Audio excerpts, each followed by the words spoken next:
Well, hello there.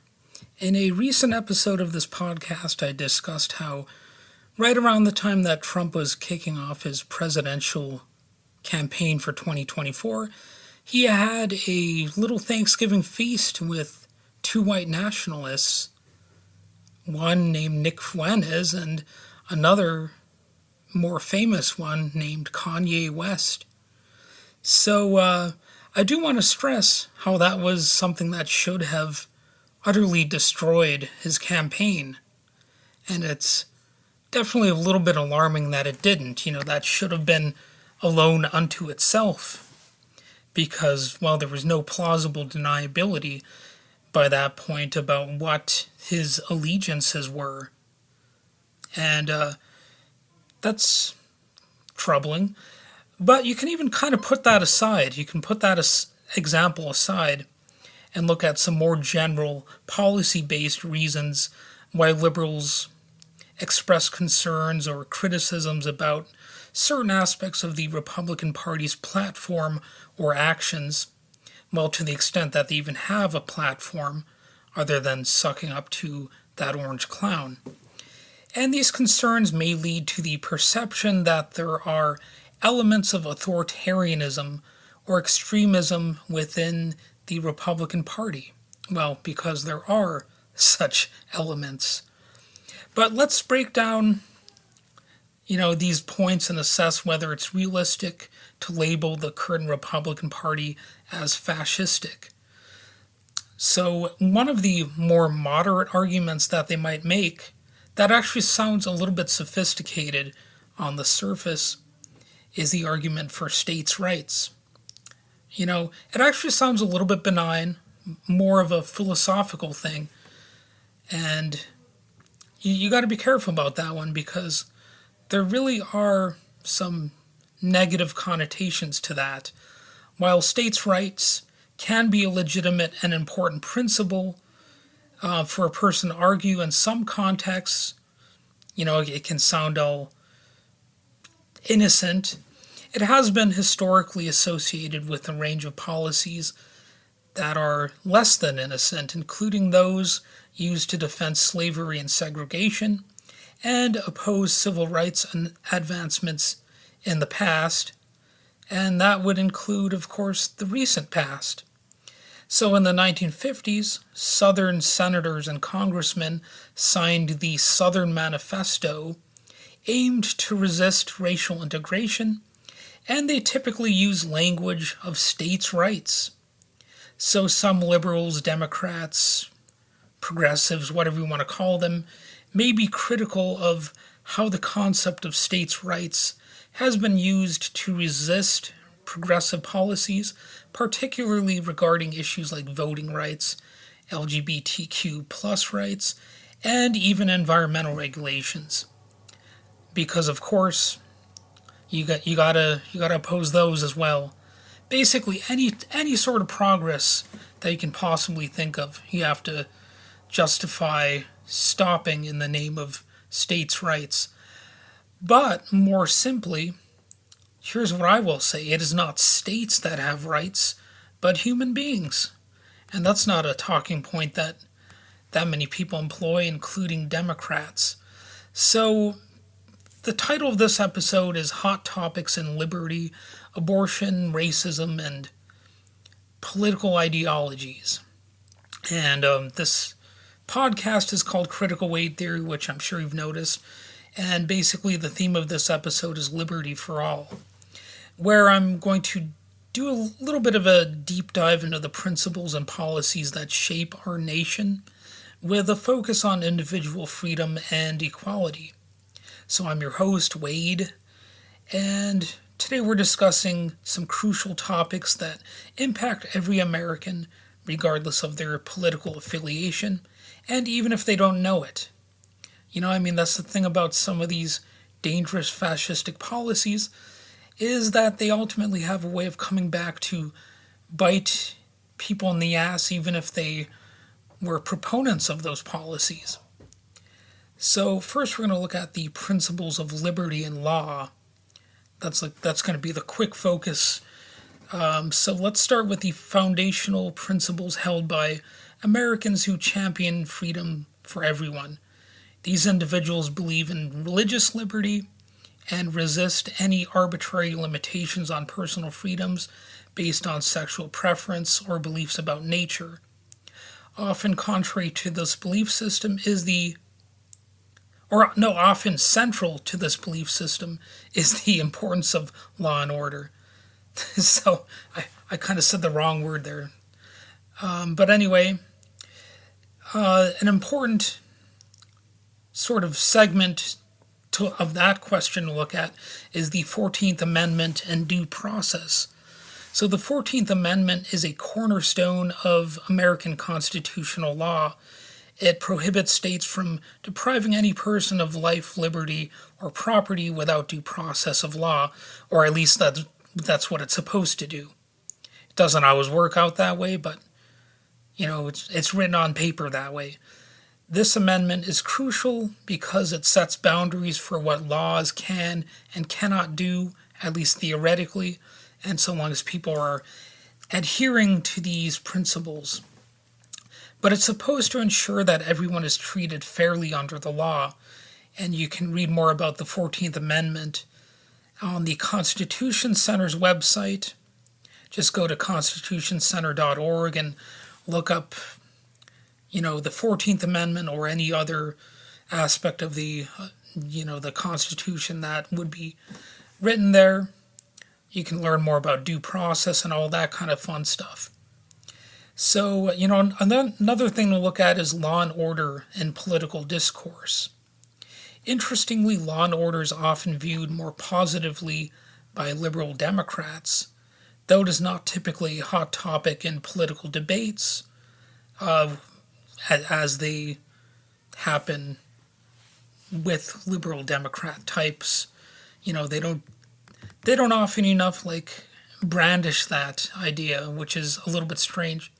Now, I don't have the most liberal Democratic cred out there because I'm actually leaning a little bit more towards direct democracy when possible.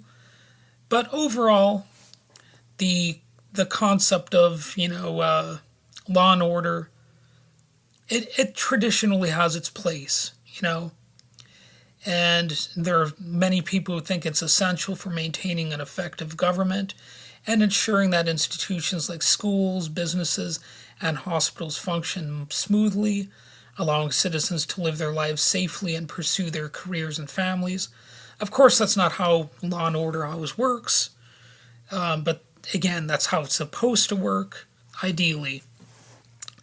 And, there's oddly enough another issue that has been creeping up in, this modern discussion about law and order and, freedom and liberty. And that would be the abortion debate, which was something that a lot of people probably assumed was settled law for quite a while until, very recently in the right-wing Supreme Court did its thing and waved its magic wand and ruined a lot of people's lives. So that's a contentious issue, abortion, of course. But there is a significant divide between progressives and conservatives on this matter that is really having some interesting results. In a lot of these runoff races and in the 2022 midterms, we found out that abortion was actually a winning issue for the Democrats, despite, all of this talk from Republicans about how, pro-life is the majority position, while it's actually not. And of course, Republicans are not always pro-life. They are often in favor of murder when it comes to things like warfare. Look at the standard Republican view of, the Palestinian mass slaughter that's going on by the country that we're not supposed to criticize. It's a funny thing how they switch from being so pro-life to I don't care about all those kids being killed. And, they unfortunately end up siding with the Democrats. And, of course, Republicans also, they don't care about all the pollution in the air that's poisoning children's lungs, including, developing fetuses. They don't care about that. They only care about abortion, I guess, even though the effect of, killing the developing fetus from pollution is really the same result, if not worse in some ways, because it's unavoidable. Pollution is much harder to avoid in most circumstances than, somebody choosing to get an abortion. But of course, another crazed dynamic here is that Republicans don't care about people when they're born that much, do they? You're only sacred if you're in an undeveloped fetal form. If you're not fully developed. But once you're born, they don't care if they often don't care if you live or die, and they'll be in favor of dropping bombs on you, shooting you, beating you, throwing you in a prison cell. They don't necessarily care if you starve, etc., etc. But anyway, progressives generally believe in the right to abortion, of course, and by generally I mean like 99% of the time, while some conservatives seek to restrict or even eliminate this right altogether. A recent article in the Texas Tribune highlights how Texas conservatives are pushing their influence beyond state lines. Some cities and counties have enacted travel bans to prevent Texans from seeking abortion services even in other states. So that's how draconian they're willing to get. Texas Attorney General Ken Paxton even requested medical records from out-of-state clinics providing gender-affirming care to minors. Now that's a somewhat different issue from abortion. Well, entirely different in some ways, but they tie these all together thematically, and they see them as if they're part of the same conspiracy. So they go after one issue with the same tenacity that they will go after another, because they see it as some sort of conspiracy theory to weaken the white race. I mean, that's really what it is at the core of it, And the aggressive stance that they're taking raises questions about the extent of Texas authority over its residents.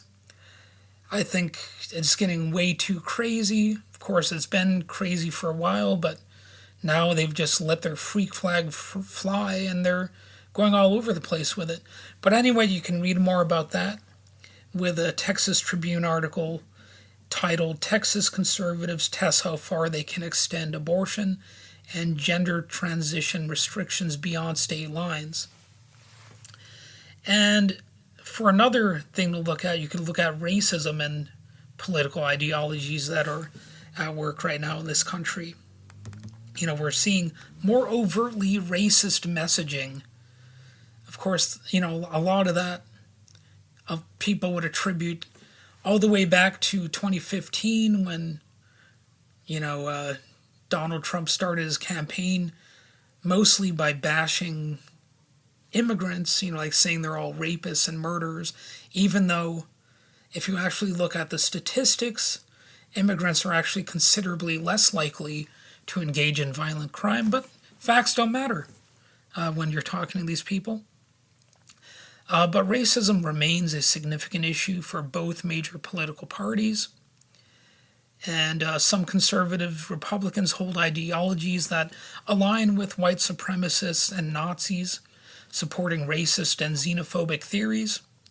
This extreme faction, which is seemingly at least half of the Republican Party, has caused considerable concern among those who advocate for equal opportunity and oppose discrimination.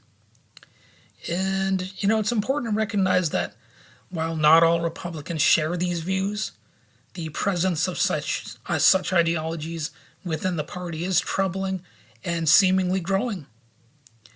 For example, there's an article in The Guardian that you might be able to find. It's about, a prominent person with KKK ties, who is running for governor in Missouri. So, to quote the article from The Guardian, it starts off: a long shot Missouri gubernatorial candidate with ties to the Ku Klux Klan will stay on the Republican ticket, a judge ruled. So, I mean, the disturbing part there, I mean, other than the obvious, well, one additional disturbing part is that it might not be such a long shot Missouri gubernatorial candidate. I guess we'll see about that. But the article continues: Cole County Circuit Court Judge Cotton Walker denied a request by the Missouri GOP to kick Darrell McClanahan out of the August Republican primary. So it's interesting that, Klan is even in his name. Not only could you call him a candidate, but you could, choose to spell his name with a K instead of a C as a part of his name. But anyway, the article continues: McClanahan, who has described himself as pro-white but denies being racist or anti-Semitic, was among nearly 280 Republican candidates who officially filed to run for office in February on what is known as Filing Day. So he's also filed a lawsuit against the Anti-Defamation League, or the ADL, which actually can be a questionable organization for some reasons, but definitely not for the reasons that this guy is raising up. But anyway, McClanahan described himself as a pro-white man. He wrote that he is not a member of the Ku Klux Klan. He said he merely received an honorary one-year membership in the white supremacist terrorist organization. So, what a nice little technical distinction he's making there. Well, I'll continue with the article. And he said he attended a private religious Christian identity cross-lighting ceremony falsely described as a cross-burning. Wow. Well, I'll leave it up to you to figure out exactly what that means. That sounds like a distinction with no real difference to me. But anyway, these are the types of candidates who are sometimes, running as Republicans. The party of Abraham Lincoln and everything. Now it's the party of the Neo-Confederates and the KKK. Well, it's been that for a little while, but it's becoming increasingly common for that to be the case. So anyway, a lot of this hinges on the unpredictable nature of politics. The political landscape is ever-changing, and it's impossible to predict with certainty whether future candidates will honor their election promises, in addition to so many other things. Politicians are human and prone to mistakes. They're also prone to sometimes engaging in evil behavior. Statements made today about protecting minorities and ensuring equal opportunities might not always translate into action. And so that's partly why we are in the place that we are. Like, I know the Democrats never want to blame people like Hillary Clinton or Barack Obama for anything. But remember, back when Barack Obama was starting to run for president, he was opposed to gay marriage. So was Hillary Clinton. They did not think it was a safe topic for them to change their positions on. And really, I mean, how progressive were they actually when they couldn't even side with the right side of history on those two obvious slam dunk issues? I mean, to me, that does not sound adequately progressive. And that's why the establishment Dems are clinging to these candidates, because they don't actually want progressive change. They grudgingly go along with certain progressive changes. So keep that in mind. And that's even more true and more obvious today when you look at the way the mass media, the mass corporate media, is siding with the mass slaughter of Palestinians. Over 10,000 have died. Like a lot of people are saying, oh, it's It's not 30,000, it's not 40,000. Well, even if it's only 10,000, that's still like more than 3 September 11ths. And a lot of those people had nothing to do with Hamas. And what's so frustrating, of course, is that the media and the two political parties and the president and so many other people, they know that these people, for the most part, have little to nothing to do with Hamas. They know it, but they don't care. They're greenlighting this thing anyway. And that's what could possibly cost this election for the Democrats. They might not win because they're alienating voters. And their reaction is going to be to blame the voters, of course, not the actions of the president. And that's, when people say blue MAGA, that's kind of what they mean. And I know this message is not going to be greeted by everyone with cheers and applause, but some people out there need to hear it. So what is the path forward?